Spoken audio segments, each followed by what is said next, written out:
Hi hello అండి, welcome back to our channel మా ఇంటి రుచులు. నేను ఇక్కడ పచ్చిపప్పు నానబెడుతున్నానండి పూర్ణం బూరెల కొరకు. పావు కేజీ పప్పు కడిగి నానబెట్టాను.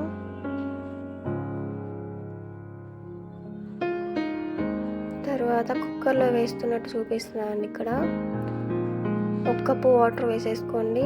ఏమైనా నీరు మిగిలిపోతే ఒక విజిల్కి వచ్చిన తర్వాత దించి చూపిస్తున్నాను. ఇక్కడ ఇదిగోండి, ఇలా ఉడికింది పప్పు అనేది. కొంచెం సేపు ఆరబెట్టేయండి. బెల్లాన్ని కరగనిద్దాం. ఏ కప్పుతో పచ్చిపప్పు తీసుకున్నామో అదే కప్పుతో బెల్లాన్ని కూడా క్వాంటిటీ అంతే తీసుకోవాలండి. దీన్ని కూడా కరిగే వరకే, బెల్లం కరిగే వరకే ఉంచాలి. పాకమేం అవసరం లేదు దానికి. పప్పు అంతటిని రెండు మిక్స్ చేసేస్తున్నానండి.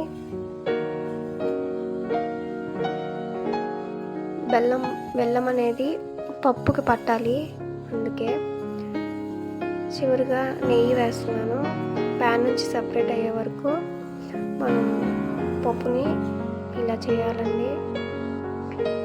కొంచెం జారుగా ఉంది, అందుకని నేను ఇందులో వేయించిన బొంబాయి రవ్వని కలుపుతున్నాను.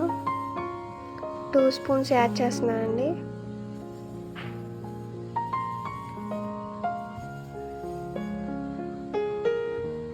ఇలా కలిపెట్టేసేసుకొని ఒక 10 మినిట్స్ పక్కన ఆరబెట్టేసి సరిపోతుంది. ఆ పిండి మొత్తం నీరు ఏమైనా ఉంటే పీల్చేస్తుంది. ఇది దోశ బ్యాటర్ అండి. ఇంట్లో దోశ పిండి ఉంది.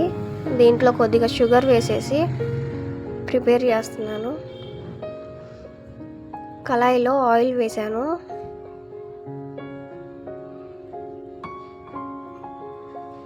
పప్పుని ఉండలుగా చేసుకుంటున్నానండి.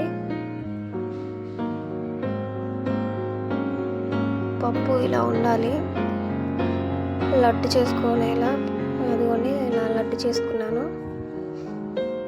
చేతికి ఏమైనా టచ్ అవుతూ ఉంటే, బంకగా ఉంటే నెయ్యి కానీ నూనె కానీ రాసుకుంటూ ఇలా రౌండ్ బాల్స్లా చేసేసుకోండి.